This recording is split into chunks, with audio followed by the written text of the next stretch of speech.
Are y'all ready to head over the trail? I'm the Cryptid Huntress, Jessica Jones, and I'm ready to take you on a mysterious journey right now. We welcome you to Off the Trails right here on the Spacedoutradio YouTube channel. If you guys haven't hit subscribe yet, please do. We would love to have y'all. Shout out to Bumblefoot for that great intro music. We really appreciate that. And you guys, please follow us on Twitter at Spaced Out Radio, on Instagram at Spaced Out Radio Show, and on TikTok at Spaced Out Radio. You guys can find me at thecryptidhuntress.com, and please subscribe to my YouTube channel, The Cryptid Huntress. I have a pretty kick-ass show every Wednesday at 1 p.m. Eastern, daytime show, and I have a really great remote viewing show every Thursday night at 8 p.m. Eastern. This Wednesday, I'm going to be having a Vietnam veteran on my show who's a friend of my family's who was attacked by rock apes in Vietnam while he was fighting. So y'all please tune in. This is going to be a fantastic show. I can't wait. All right. Visit my shop, War Woman Goods. That's on Etsy. And if you'd like to support what I do, go to my Patreon, become a member. I would love to have you guys. All right. So I've had a last minute guest change tonight. Anthony Cannatella cannot join us. He's had a last-minute emergency with his family. And so his co-hosts have stepped in tonight. And I've got D.A. Roberts here and Robby Raines from D.A. Ex Machina podcast. So sending lots of healing energy and prayers to Anthony and his family tonight. Okay, but we do have D.A. and Robby here tonight.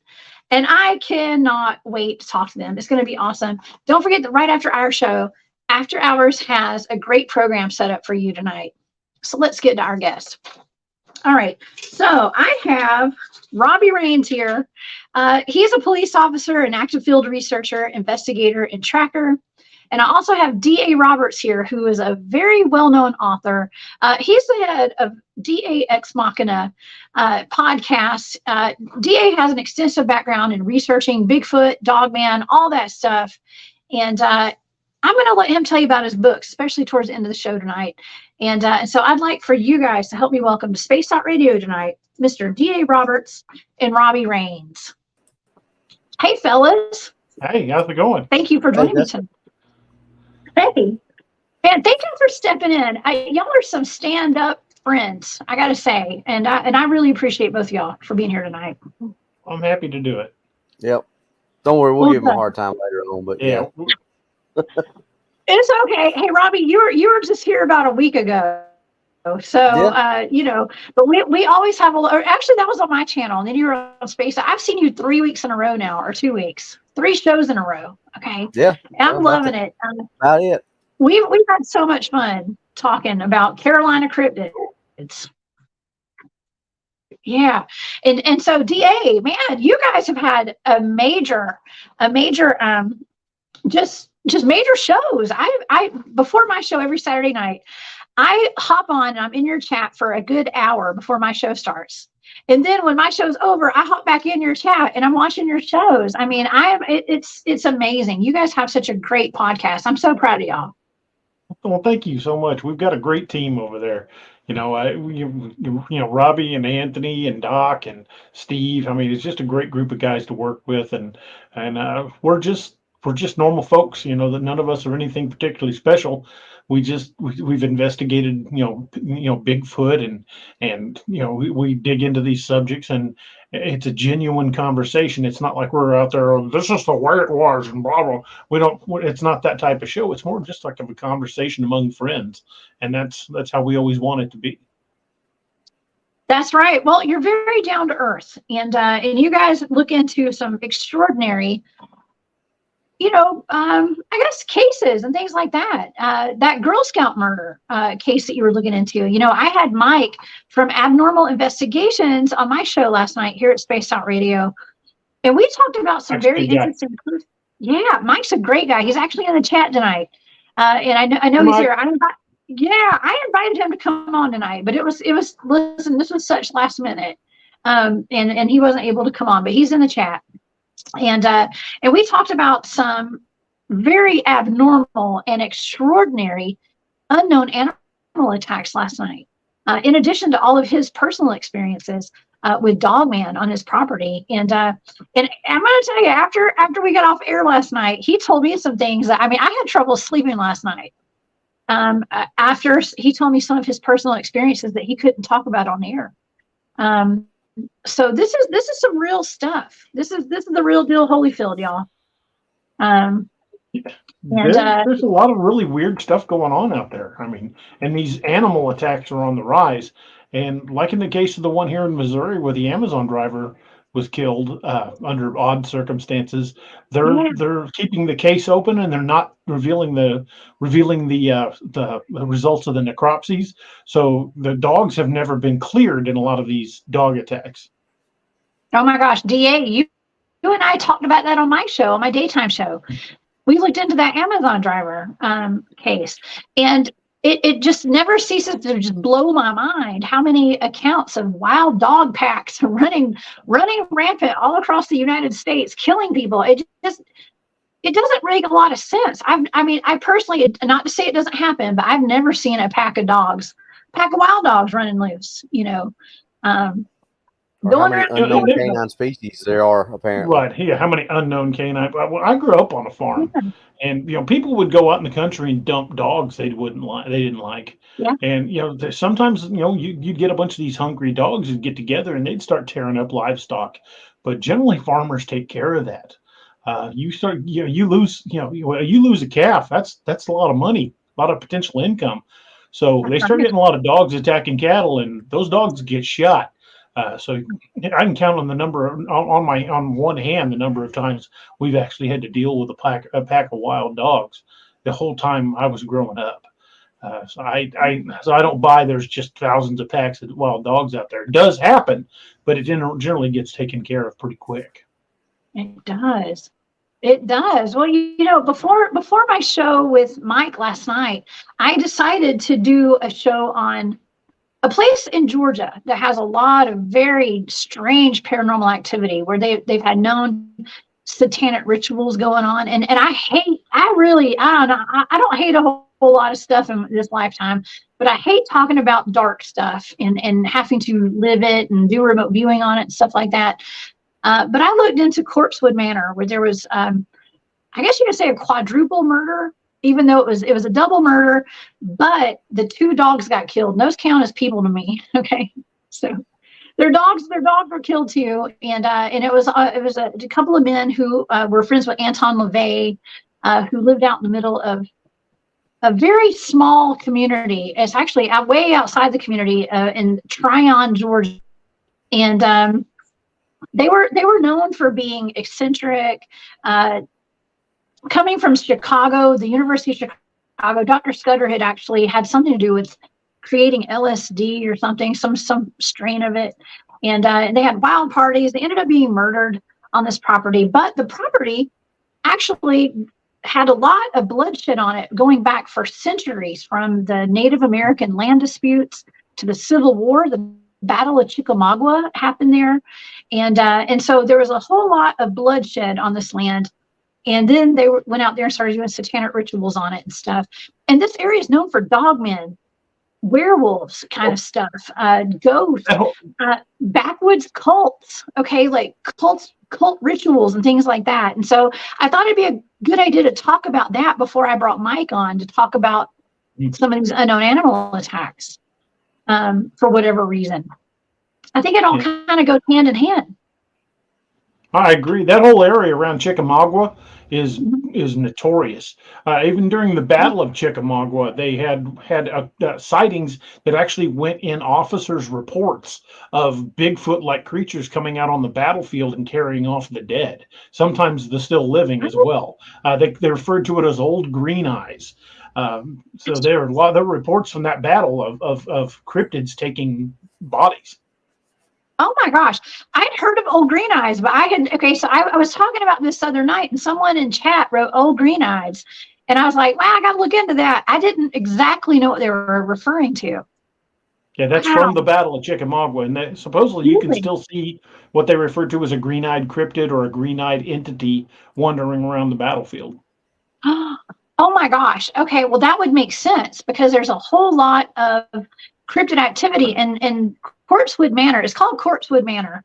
And that's somewhere that my team and I have investigated. We actually did a 3-part series where we went up there and investigated it, and it's on YouTube with Enigma Research Group, if anybody wants to watch that. It was non-climatic. I'm not going to lie. It's the very end. But when we got there, there was blood everywhere. There was blood splatter all over the place. And we couldn't figure out, like, if we figured maybe it was like a satanic ritual, or we assumed it was chicken blood. Okay, like someone had sacrificed a chicken or something, because that's where what you want to think, right? Like, you want to think, well, maybe it was just a chicken.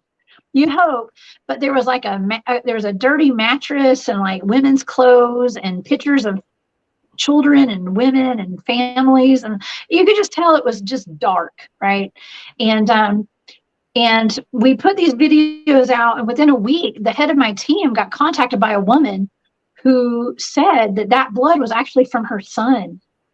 That they had gone up there. You know, these places are hot spots for kids wanting to go out there and get scared, you know, and we actually could see, you know, we're all trained trackers, and we could see where it looked like a herd of elephants had rushed out of there.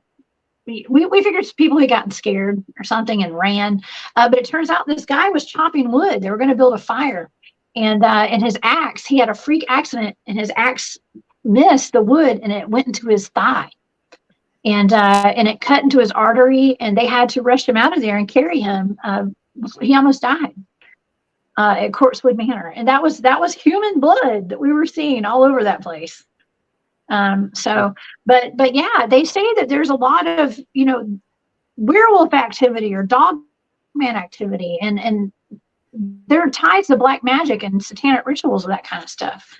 So some of these cases that Mike has been looking into, in my opinion, could be werewolves, could be satanic ritual stuff, including the Girl Scout murders. Okay, so that's what I was getting at. The Girl Scout. You guys have looked into that. Dark. There's something very dark, you know, that happened with those Girl Scout murders.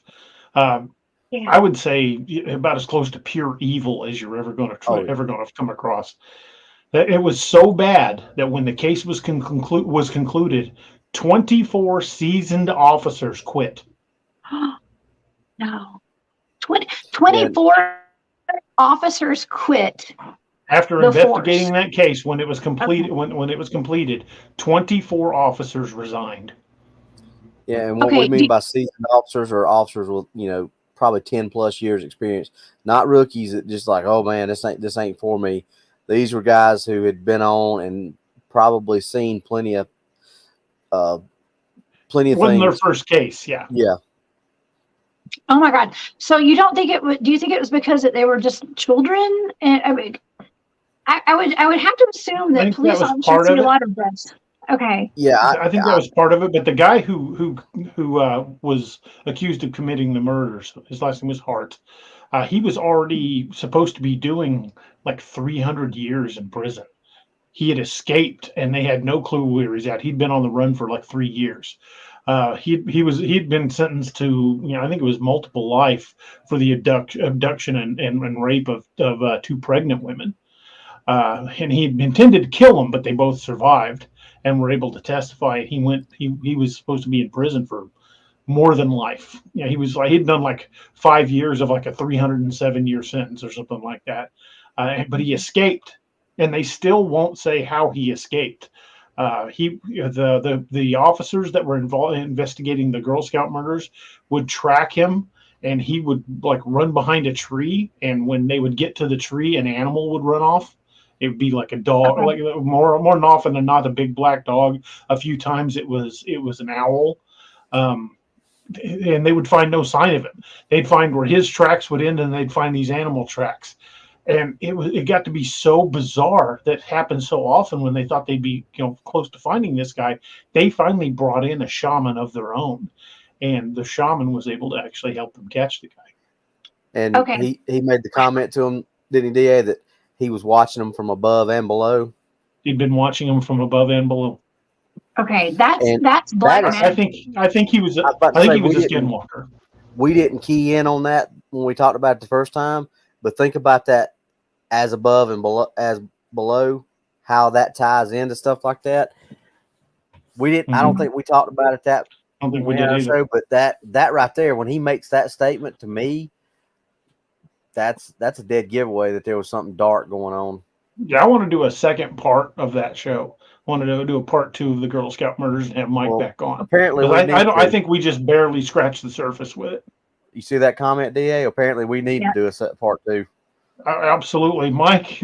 Mike, if you're game, I am certainly game. We could set that up here.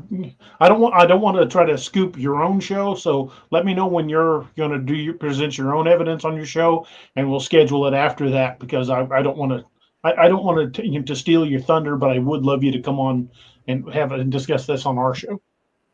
Okay, so Mike is actually in Oklahoma. I think if any of y'all are near Oklahoma, y'all go be his security, please. Please, security. He's not too far from me. Yeah, maybe you should go up there and research with him. If he's in the area where I'm only like 4 hours from Tulsa, so if he's actually, I'm not even that far from Tulsa. I think I'm like less than 3 hours from Tulsa. So I know he's somewhere down in that vicinity, but we go through that area fairly often. I mean, I've been all down through Broken Bow Lake area and everything. So yeah, Tim's right. They talk about the officers. It wasn't their first rodeo. Yeah. That was in 1970. Mike, correct me if I'm wrong. Was it in 77 or 78? I can check it real quick. Wow. Yeah. I mean, the fact that there were that many officers that resigned, that's not normal at all. 1977. That was actually, I'm not going to date myself, but that's before I was born. I was a kid. That was about the age of one of the victims. That was just right before I was born. Yeah, it's really terrifying. Now I've had my friend who's a teammate of mine, Tony Green. He's been here on spacedoutradio with me. He had family who I believe his uncle lived in. I'm going to say Alabama or Mississippi. I'm here in Georgia, and he came on and he told me a story. He told us a story about his uncle. I believe some law enforcement had come to his house one day asking about him or chasing him or doing something. And he took off running out the back door of his house, and he ran behind a tree. And what came out the other side of a tree was a wolf. Okay.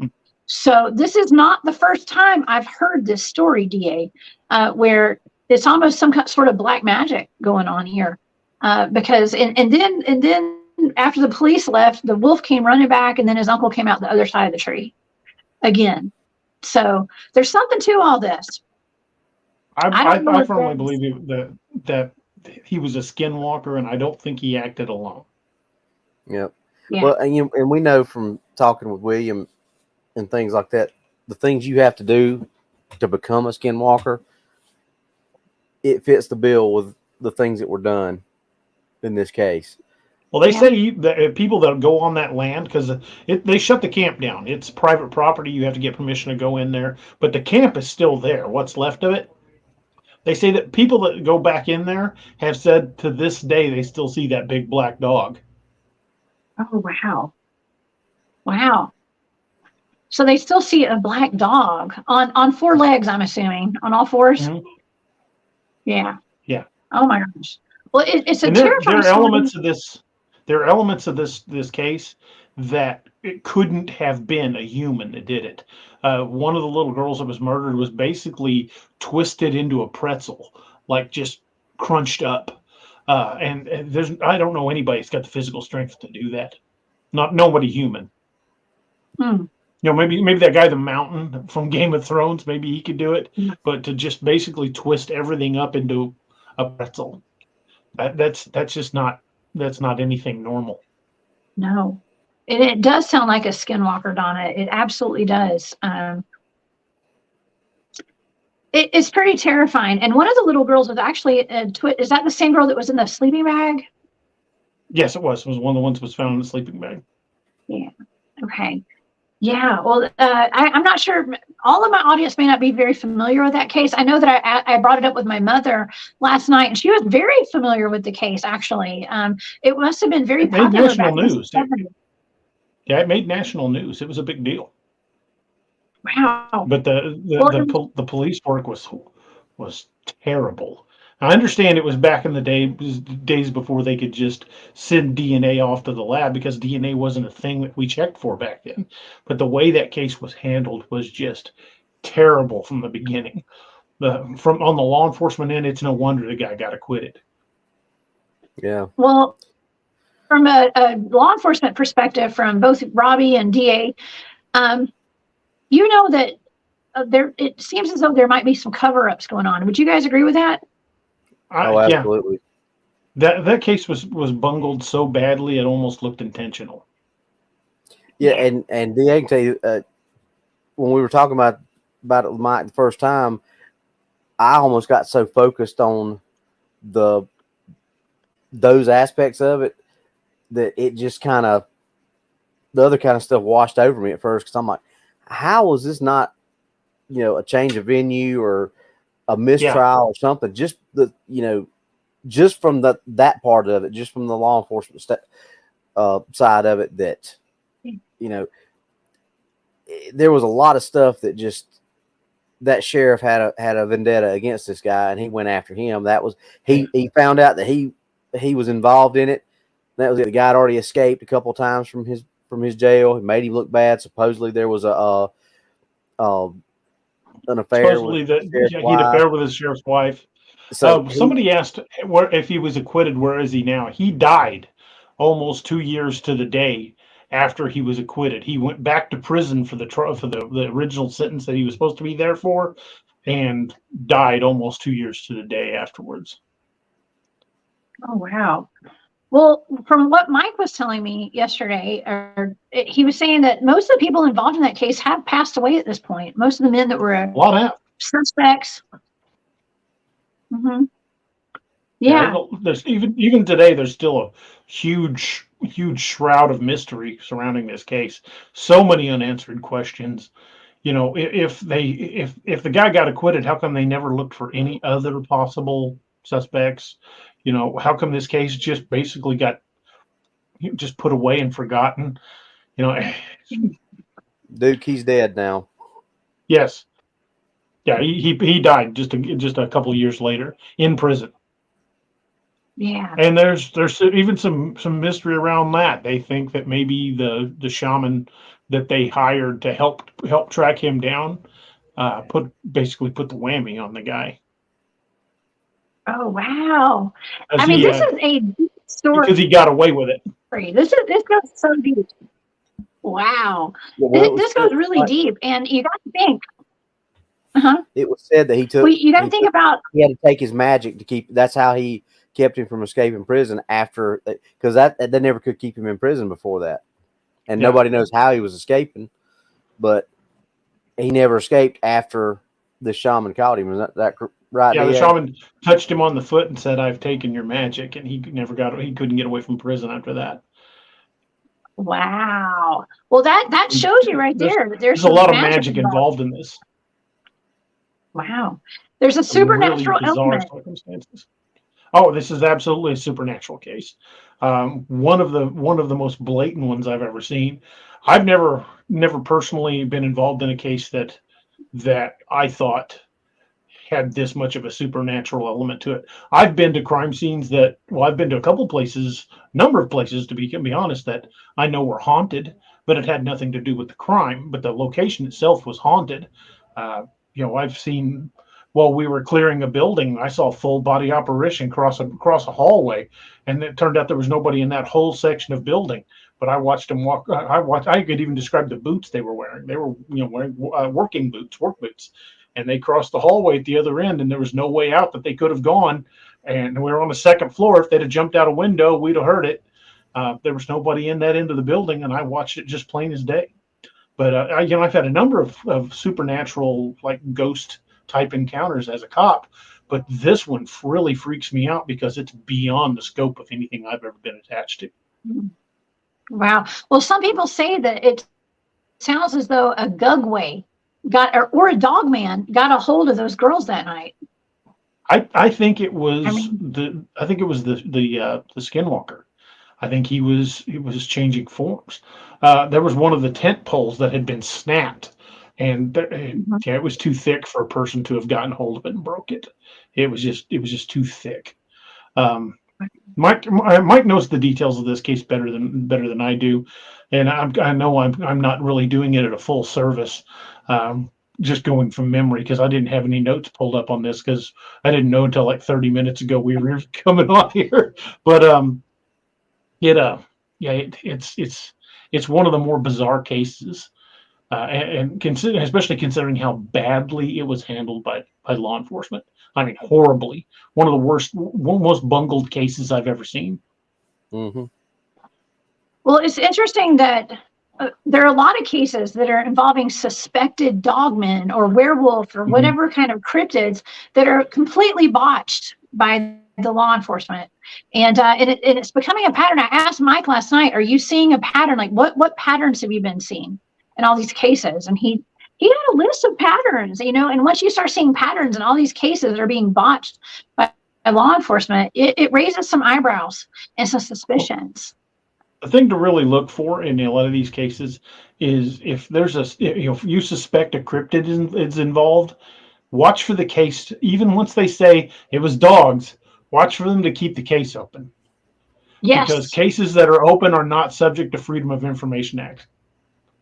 That's right. They will not close the case on ones where they've got evidence that it's something other than human. Wow. They will close it. Wow.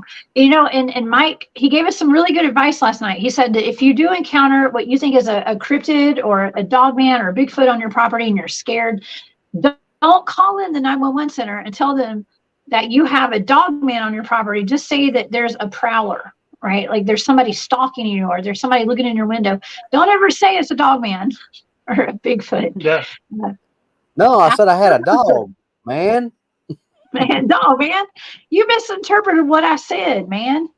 All right, because then it's a guy dressed like a werewolf. Because you'll get labeled, and they won't take your call seriously, perhaps. So, yeah, it's one of those things we gotta be aware of. But yeah, it's tragic. We actually talked about that night. Mike was on our show about, how many calls, Mike was in law enforcement too, and how many calls the three of us think that we've been on in our career where somebody actually saw something that they called in as a prowler that wasn't really a human prowler, but, they're not going to call. Most people nowadays are not going to call in and say, hey, I got a Bigfoot or I got a dogman on my property. They're going to say, there's somebody out there. So yeah, there's something out there. There's something. We don't know what it is. I mean, I don't know. I mean, I say this pretty often. We have had werewolf reports in the county where I live, multiple reports, and a couple called into 911. It's so good to have friends in law enforcement, and so they can kind of talk to you. I have some friends that are sheriff's deputies here, and they know that I do Bigfooting and things like that. So if there's something going on, they let me know. There's at least one person at the call center that will let me know when they have calls like that. There was a couple who claims to have hit a werewolf right down the road from my house recently. I think I've read that report. They swear they ran over a werewolf, or they hit one. I'm going to tell you what county I live in. Ooh, that was close. I almost gave it away. Well, Robby and I were talking just last night. Robby and I were talking about just last night about how many times you've tagged a vehicle at the side of the road that you don't know where the driver went, and the first thing you do is run the plate. And I've tagged a number of vehicles. Hey, you need to have this vehicle. It's going to be towed in 72 hours, I believe it is in Missouri. But I've tagged a number of vehicles like that the tag didn't come back stolen, and the owner never came back for the car, and we eventually had it towed. I've never looked into the case beyond to see if the owner went and claimed it from inbound, but I wonder how many times across the country or even across the world that cops have tagged and towed vehicles of people that were taken by cryptids. Yeah.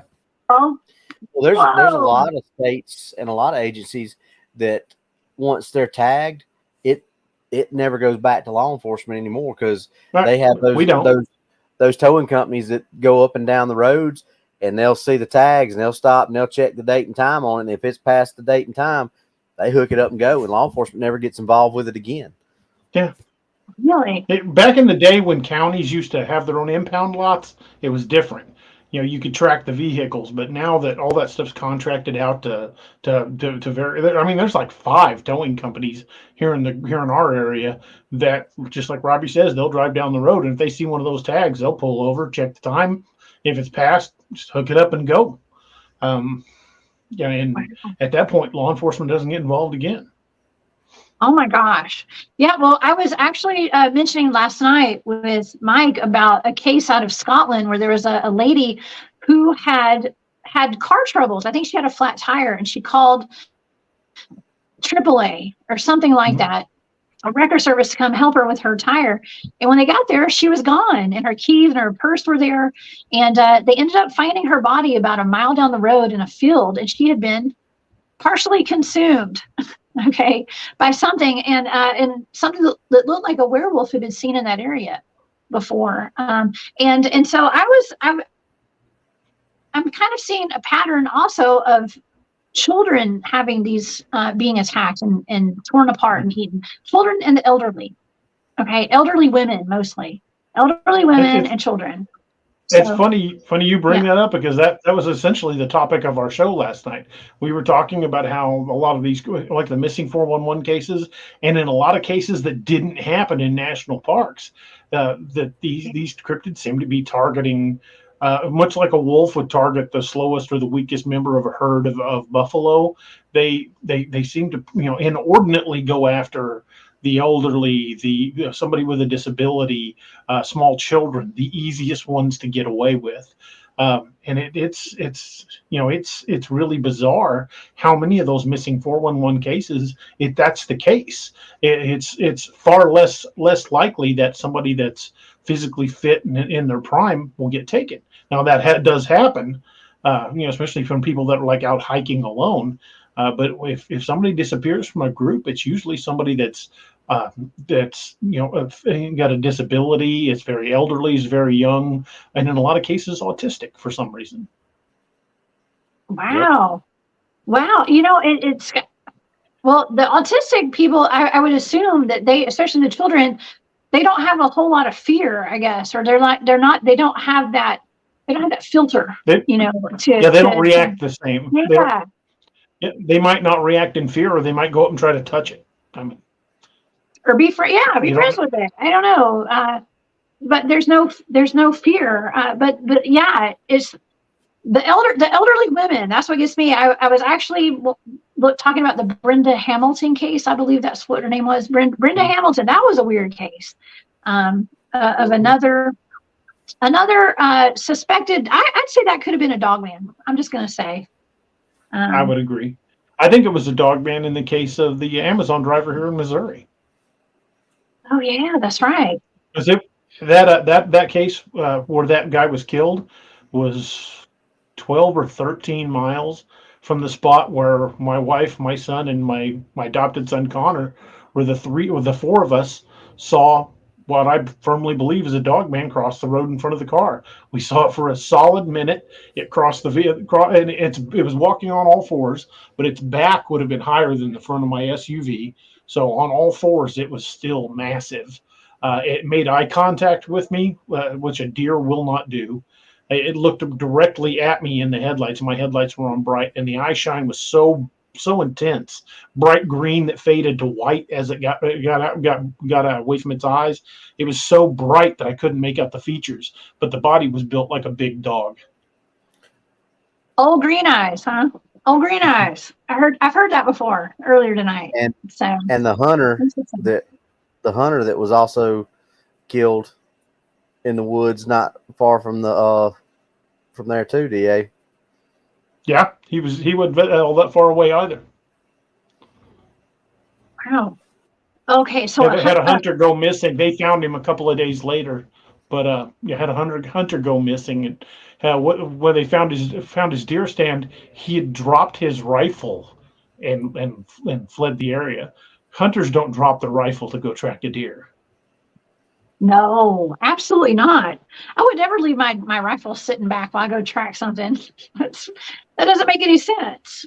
Just like the lady out of Scotland, like why would you leave your cars in your purse sitting in your car and just go away, like walk away, Yeah. Are there even any large predators, known large predators in Scotland?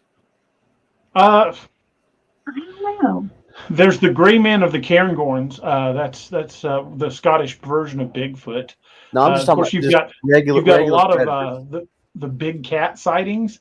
I don't know if there are any wolves left in Scotland. I think they pretty much got hunted to extinction. I know bears did because the Queen's Guard all have those hats made out of bear fur, and they hunted them basically to death in England and Scotland. So all the Queen's bear hats have to come from Canada now. But I don't think there are any really recognized big predators. Uh, I know there's all the big cat legends of mysterious big cats running around On the moors, England, but beast of I don't Bodmin know if Moor. that right. There's a lot of legends like that, but yeah, as far as indigenous large predators, nothing comes to mind. Wow. Hey, that sounds like a dangerous animal. And speaking of dangerous animals, I recently saw a video. Someone sent something to me who is actually in the military, former military, worked in government, perhaps contracting, things like that. But it was about Sasquatch being classified as a dangerous animal via our federal government on topography maps and things like that. Have you guys heard about that? Supposedly back in the 70s, there was a survival manual that was issued. And I want to say it was at Fort Lewis, Washington, for the wilderness survival course. That the manual detailed watch out for Bigfoot, because I talked to some of the guys, some guys that went through that course, and they said, yeah, I was in there, and they were laughing about it. And the instructor's like, oh, laugh about it all you want. You get back from this course, you're not going to be laughing about it. No. Okay, so from what I've been told, to this day, Bigfoot is actually listed in military field maps and highlighted notes. All the manuals list Bigfoot in their dangerous animals list. And it's very common knowledge in all the military training. So I didn't know that. I did not know that, but there's a video going around. It's on TikTok and Instagram and all the social media sites of a man actually showing the map, the map or a map that our Air Force has put out. And I'd like to get a copy of that. Yeah, me too. I'd like to see an actual copy up close and personal. But I was just wondering what you guys thought about that, because I mean, does this prove that Sasquatch is real? I mean, I know Sasquatch is real personally, but is our government acknowledging it? I think our government has been doing what I like to refer to as soft disclosures. They've been very quietly admitting certain things, but I don't think they're ever just going to go, here it is, and admit it. We're starting to see, like, the state of Florida and the state of Washington have passed legislation to make it illegal to hunt them. The state of Oklahoma has issued a $3 million bounty on one brought in alive. Oh, yeah. Heck, one of the state flags, I want to say it's something in the Pacific Northwest. My wife pointed it out to me. I want to say it's either Montana or Wyoming has a Bigfoot on their flag, on their state flag. She pointed it out to me today, and I wish I'd wrote down which state it was, because it's completely slipped my mind. But I'll find it and send you a copy of the flag. But I think the government is very quietly admitting that these things are real. Take, for example, the state of Ohio. Ohio Department of Natural Resources released a 5-part video series, and these are like hour-long videos of what to do if you encounter the Ohio grassman. And when I first heard about it coming out, I thought, oh, it's just going to be done as a joke, be tongue-in-cheek thing, like when the CDC did the How to Survive a Zombie Apocalypse. That was done tongue-in-cheek, but it was talking about disaster preparedness. No, the Ohio DNR, those are straight up honest videos. They're legit telling you what to do if you encounter one. So I truly believe that little by little they're admitting it. Yeah. Hey, I'm all for disclosure. I mean, however they want to put it out is fine. I've been looked at as a crazy person by the people in my inner circle, my former inner circles for for quite a while, doing all my Bigfoot field research and things like that. So it's about time that we get some validation here, I guess, by the government. But like I tell everybody, don't ever depend on your government to tell you the truth about any of this stuff. UFOs, Bigfoot, Dogman, whatever. They're never going to tell us the full truth about it. Go to DAX Machina and the Cryptid Huntress on YouTube. We'll tell you. We'll tell you about it. And spacedoutradio. So, yeah. I don't know. I'm glad that they're putting it out there, but I don't depend on my military to tell me about this stuff. But I do have some contacts inside the military. We've talked about that several times on the show. We speculated about, the military saying this and that. DA and I both have heard that the Army Field Manual used to, list Sasquatch as one of the creatures that you would see in specific parts of the country. It's like he said, soft disclosure, all of, just like the national parks that Teddy Roosevelt set aside. 87 million acres. 80 million. Yeah. What can you hide in that much land? I mean, that's bigger than a lot of other countries. So, little things that they do and say, if you read between the lines or look around the corner, however you want to look at it, they say it without saying it, in my opinion. Yeah. Now, do you think that the government is slowly putting this out so people don't panic, or for liability purposes, or what? Like, what would be the purpose in them putting this out there and putting Sasquatch on maps? I think it's more deflection, really, to where they can say, see, we've been warning you for a long time. You can't sue us. We've been warning you, without ever saying, yes, we believe they exist. Like, for example, the 1967 Patterson-Gimlin film, the known as the Bluff Creek incident. The FBI actually launched an investigation into that, and very quietly, and I think it was in 2018 or 2019, the FBI released its document on that investigation. Now, the document was heavily redacted. It was several pages long, but if you read that entire document, when it gets to the end, the FBI admits, we do find conclusively enough evidence to support the existence of this creature. However, we think it's dead. Oh, wow.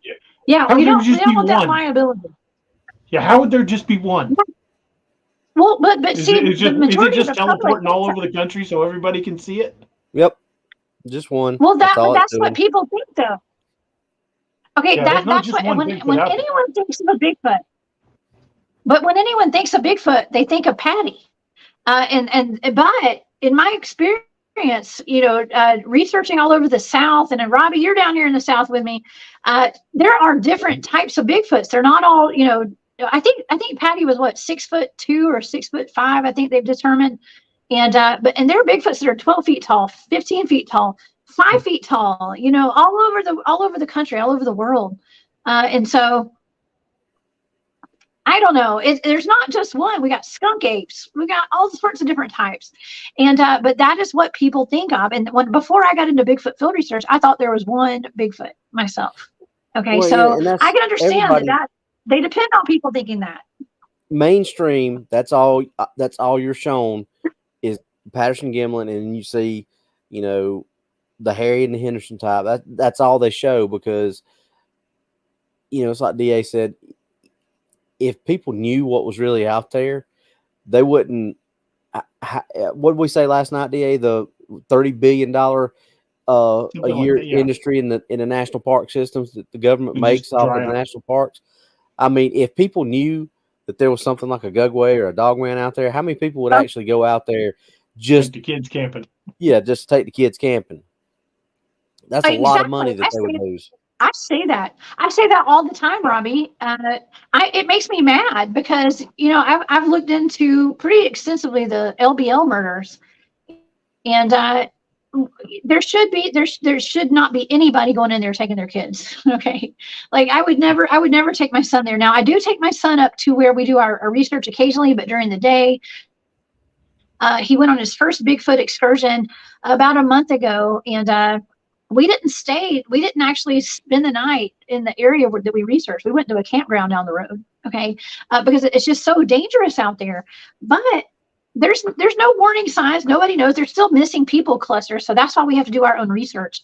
We have to follow David Paulides. You know, we need to be aware of all this stuff, because our government will never tell us the dangers that are what's really out there. Well, so many people think that our government has our best interests at heart, but they don't, and they're not gonna. They're, you know, unless people just wake up and look, and we talked about that veil being thinned or being pierced or being pulled back. I mean, that veil is so thin. Yeah, that veil is so thin now that it doesn't take much if you really start looking at all these cases, like the ones we talked about last night, the ones that we've already heard about. I mean, start looking at the one we did the other night about that massacre in 1829. I mean, stuff like that, when it made national news back then, but that's because there was no, I want my 15 minutes of fame. Let's go hoax this thing. That wasn't an issue back then. When stuff like that was reported, they took it seriously, because there was no political agenda. There was there was no censorship. There was no, I want my 15 minutes of fame. There was none of this stuff. So when stuff like that happened, people took it seriously. And if somebody told you, hey, don't go in there because there's something in there that'll kill you, most people are like, okay, I ain't going in there. You know, hey, you had the goofballs from that story that said, oh, we want to go in there and find it. But, you know, I would assume that look what happened when they did. Yeah, but I would assume that would have been the equivalent of us back then. You know, they allegedly killed it, and it was 13 feet tall. Had 18-inch tracks that were 8 inches wide. Yes, it killed 7 of the 9 hunters, though. Okay, so I actually did a show on this, and I remote viewed that. And I have a friend that lives at the Okefenokee Swamp, who's like the queen of the Okefenokee, okay, who I just met recently. Her name is Barb. Shout out to Barb. What's up, Barb? And she I did an interview with her in the Sasquatch Encounter Brigade down in South Georgia recently. And when I remote viewed the Okefenokee Swamp attack of 1829, I did not see a Bigfoot. I saw a giant human. When I was remote viewing that, and I just kind of put the data out there. I don't claim it as being 100% right. I don't know. You know, that's just what my data suggested. And Barb, when we were talking about it on her show, she said, Jessica, absolutely. The Okefenokee is known to have a race of giants that live deep within the swamp, and that is exactly what I had remote viewed. Was a race of giant humans out there that live deep in that swamp, and they claim that's what killed those men, actually, even though some people say it was a Bigfoot. What I saw was a giant human. So the plot thickens. Okay. The plot thickens. But you're right, Robby. They didn't censor the newspapers back then. That's why we had so many accounts of wild men. Also in that area, we had the Ocheesee Pond wild man back in I guess it was the late 1800s or early 1900s. And Connor Flynn is actually in the chat. What's up, Connor? He's talked to me about the Ocheesee Pond wild man before, and there was a hospital, I think in Chattahoochee, Florida, where they took the Ocheesee Pond wild man, and I believe he died there. They say that he's buried on that ground somewhere around Chattahoochee. Where's another place that I've actually done field investigations. I did an investigation with my team at a couple's home there. I believe their name's the Bridges, and Stacy Brown Jr. had done made a video there and done a bunch of investigating, and they have a lot of Bigfoot activity on their property. They've been on the Animal Planet talking about it before. So it's an area, the South Georgia and North Florida are hotbeds of giants and Bigfoot activity. And it's in the newspapers because they didn't lie about stuff back then, and it was a big deal, like you were saying, Robby. It was a big deal. There's no censorship back then. Yeah, I mean, that was one of the points we hit on the other night. Is just, you know, they believed when somebody said something back then, you believed them because they didn't have anything to gain. That's right. Yeah, they didn't have They weren't anything doing to it gain. for TikTok followers or YouTube subscribers. Right. They were reporting what happened to them. I mean, it's not another great example is Werewolf Springs, where numerous people have been attacked and killed.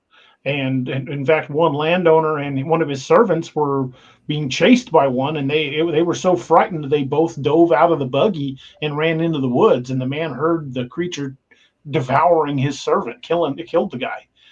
There's so many stories around, and Werewolf Springs is not all that far from LBL. Mm-mm. Oh, really? Where is it in Kentucky? It's in Tennessee, I believe. Tennessee. Okay. Mm-hmm. Wow. Lots of high strangeness in Tennessee. Listen, I talk about East Tennessee all the time now with that Hadron Collider at the Oak Ridge Labs and stuff. Well, you've got all the sightings in Tennessee and Kentucky, and they line up with the Mammoth Cave systems. Well, just the fact in Tennessee where they have the cadaver lab. I think so. The body farm. Yeah, the body farm. There's one in Texas too. I mean, that in itself is weird. I mean, I understand the science that they're doing, but you can't have something like that without, having some bad juju around the area. I mean, that I can understand having a lab somewhere to study this stuff, but just almost like a theme park out in the middle of a place. A zombie theme park or something. Yeah, a dead person. Well, I actually had two members of my Bigfoot research team have actually been to the body farm and spent like a week there studying the dead bodies. And it's actually helped both of them in our Bigfoot field research, actually. So, I mean, I know it's human bodies, but maybe it's just me, but that's just weird. I just, I know you got to do that studying, but that's doing stuff like that to me just kind of draws that line in the sand of, okay, this is where we're going now. Yeah. Well, it's important. I was just talking to my son today. He was asking me about people. He said something about people donating their bodies to science or something. I don't know how we got on this subject. He's only 8. Okay. So, and I said something about the body farm today. I don't even know, but it was just an off-sided comment. And I was like, wait a second, I am not getting into details with my son about the body farm. But yeah, it's my friends, my teammates that have been there. It is really helped in identifying, like, because people ask all the time, why have you never found a body? Why is there no Sasquatch body? Why is there no Dogman body? Why are there no bodies? Well, you go to the body farm, you see how fast these things decompose. The human body decomposes. Animal bodies decompose quickly. The bones get scattered. Animals scavenge and get their bones and things like that. So it helps with the research to get in. I wouldn't want to go. They said they couldn't get the smell out of their noses for quite some time. Okay. Well, and I'm going to I would imagine not. put it that. I've been around enough dead bodies. I know that's a smell you don't forget anytime soon. Mm-mm. Ew. Yeah. I don't want to see that. Actually, I was just thinking, Mike from Abnormal Investigations, he does have a video on his YouTube channel where he actually sent me a link to it. He said, he showed me, there's a picture on there of somebody had snapped a picture of a Bigfoot burial ground. That's what they claimed it was. And it absolutely does look like a dead Bigfoot in that picture. So y'all go to his YouTube channel and look it up. I think he called it I want to say 50 years something or other. I don't remember. Maybe I can post it in the description box or something. Okay. Or in the comments after the show. But it looks like a dead Bigfoot body there. So and it's not one of those that's in the freezer that was hoaxed. This is a real one, is what it looked like to me. So they're out there. I don't know. But yeah, I wouldn't want to come across one. That was the first question that I asked to my team before I became a member of my Bigfoot research team. Why have y'all never found a body? Where's the poop? Those are legitimate questions.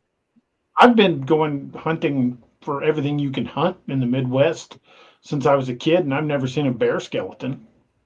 And I know they're there.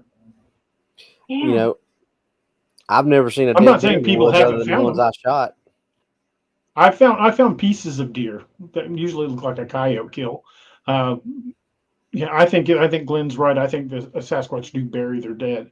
I think they're smart enough to bury their dead and probably take them deep underground, especially if there's a cave system nearby. But even barring that, like I was saying, I've been in the woods of the Ozarks since I was old enough to go. Even young enough that I was being carried as a small child, I've been in and out of the woods since I was little, and I have yet to see a bear skeleton or a wolf skeleton. I've seen pieces of deer, but finding an intact skeleton of an animal in the woods, it's very, very rare. Wow. It has to be, you have to find it recent or you won't find it at all. Because within a couple of days, it's scattered. And if you live in an area that's got porcupines, you won't find hardly any skeletons because they'll devour a skeleton because they eat the bone. Yeah, they thrive off the minerals that are left in the bones. Yeah, and wolves will crack open bones to get to the marrow. So. Yummy. That's the best part. I'm just gonna say, marrow is good. And yes, I do know where Jessup is. I saw that comment up there. I went to school at South Georgia. I went to Georgia Southern. Okay, so I know the South. I know South Georgia. So yes, you guys, DA, Robby, thank y'all so much for being here tonight. This has been no problem. Just wonderful. This has been a great conversation. Yes, I'm going to pull up. Let's see. I think I have your podcast here. Here we go.